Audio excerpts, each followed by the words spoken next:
Adapun peran daripada 9 orang tersangka tersebut, setelah dilakukan pendalaman,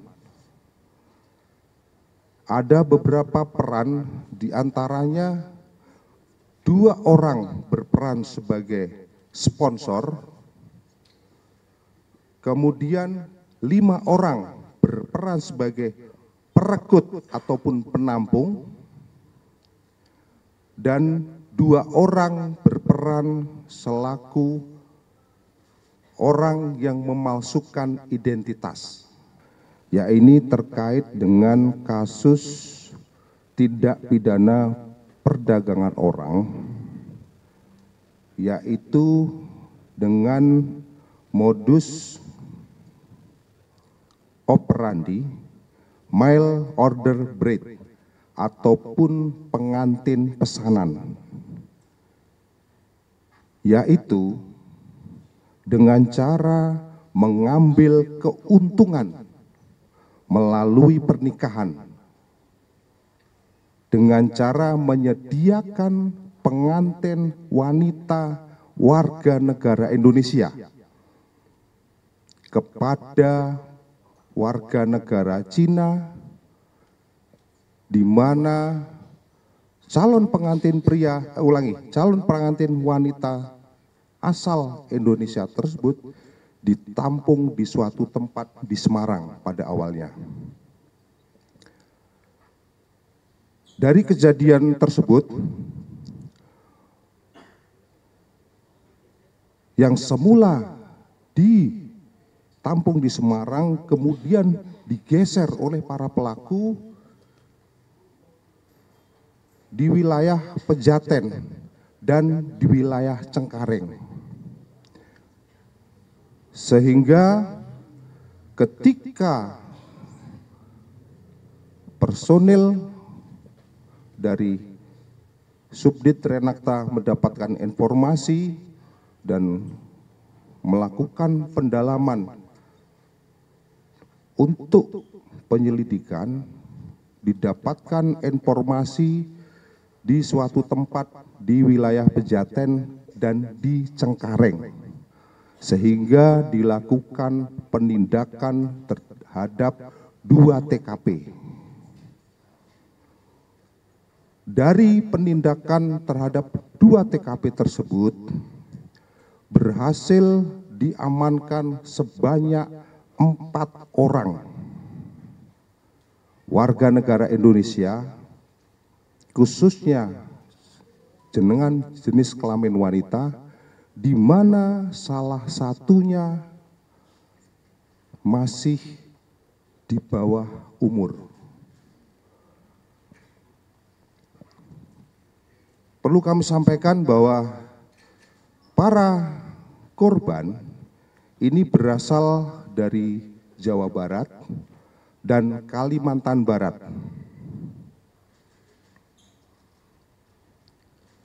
Dari penindakan di 2 TKP tersebut,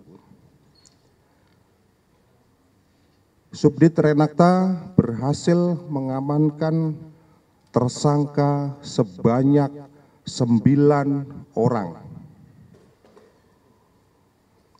Adapun peran daripada 9 orang tersangka tersebut, setelah dilakukan pendalaman, ada beberapa peran, diantaranya 2 orang berperan sebagai sponsor, kemudian 5 orang berperan sebagai perekrut ataupun penampung, dan 2 orang berperan selaku orang yang memalsukan identitas.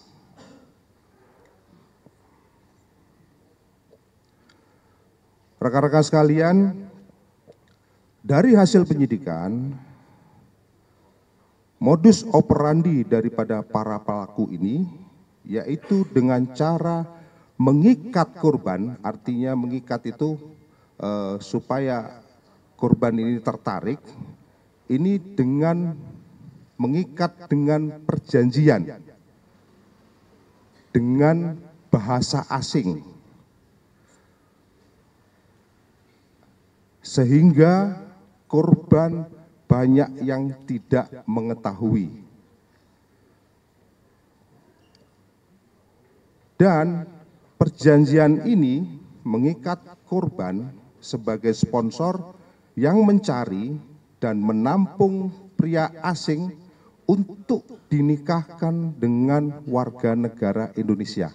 Jadi isi daripada perjanjian tersebut itu intinya bahwa akan menikahkan pria asing dan dengan wanita Indonesia. Kemudian salah satunya modus daripada para pelaku ini dengan merubah identitas salah seorang korban yang masih di bawah umur menjadi dewasa, jadi umurnya ditambahkan. Dari kegiatan yang dilakukan oleh para tersangka,